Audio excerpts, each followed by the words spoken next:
Pernah kepikiran nggak sih, kenapa ya orang yang pinter banget seringkali justru gagal total urusan uang? Nah, hari ini kita akan bedah The Psychology of Money dari Morgan Housel, sebuah buku yang bisa dibilang mengubah total cara kita ngelihat duit. Ide utamanya tuh simpel tapi radikal banget.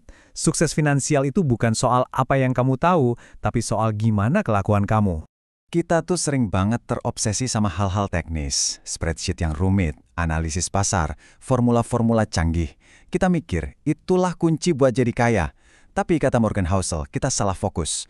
Pertarungan sebenarnya itu bukan di layar komputer, tapi di dalam kepala kita sendiri. Gimana kita ngelawan serakah, rasa takut, dan ego kita. Jadi, lupain dulu deh soal matematika yang jelimet. Di sini, kita bakal fokus ke variabel terbesar dalam membangun kekayaan, yaitu pikiran kita sendiri. Udah siap? Yuk kita mulai. Nah, ini dia intinya. Perilaku itu ngalahin kecerdasan.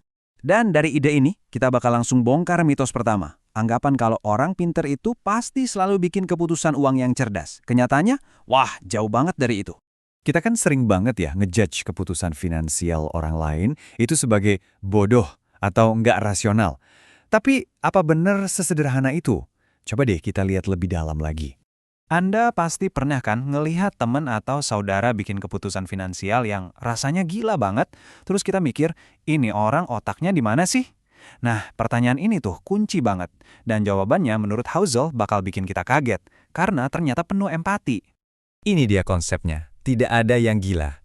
Coba bayangin deh, orang yang tumbuh besar di zaman inflasi gila-gilaan, pasti bakal lihat investasi saham itu sebagai sesuatu yang menakutkan. Beda sama generasi yang tumbuh pas pasar lagi naik terus, mereka bahkan lebih berani.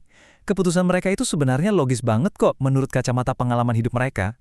Kita semua setuju lah ya, Bill Gates itu jenius, visioner, pekerja keras.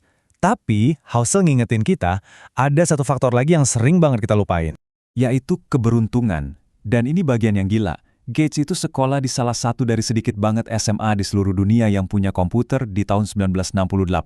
Itu kesempatan 1/1.000.000. Coba pikir, tanpa keberuntungan itu, apa bakal ada Microsoft? Ya, kita nggak akan pernah tahu jawabannya. Jadi pelajarannya gini, keberuntungan dan risiko itu kayak saudara kembar, nggak bisa dipisahin. Makanya kalau kamu lagi sukses, tetaplah rendah hati. Sebaliknya, kalau lagi gagal, jangan terlalu nyalain diri sendiri. Fokus saja sama hal-hal yang bisa kamu kontrol, dan terima kalau ada faktor kebetulan di luar sana. Oke, kita udah bahas soal keberuntungan. Sekarang, kita masuk ke mitos berikutnya yang sering banget jadi jebakan. Perbedaan penting antara kelihatan kaya sama menjadi benar-benar sejahtera. Mobil sport, jam tangan mewah, postingan liburan keliling dunia. Kita ngeliat itu semua dan langsung mikir, wow, orang itu kaya banget.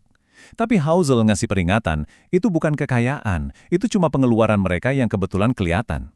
Kekayaan yang asli itu justru nggak kelihatan. Nah, ini dia definisi kekayaan yang sebenarnya. Bukan mobil yang kamu beli, tapi justru uang yang nggak kamu belanjakan buat mobil itu. Uang yang tersimpan jadi aset dan ngasih kamu pilihan, fleksibilitas sama kebebasan. Itulah kekuatan finansial yang tersembunyi. Jadi ingat ini baik-baik, kekayaan itu adalah apa yang nggak kelihatan. Menjadi kaya itu soal pamer, tapi menjadi sejahtera itu soal punya kendali atas hidup dan bisa tidur nyenyak. Oke, kita udah bongkar mitos-mitos besar tadi. Terus, strateginya di mana? Nah, menurut Housel, jalan menuju kekayaan sejati itu bukan soal trik-trik cepat kaya.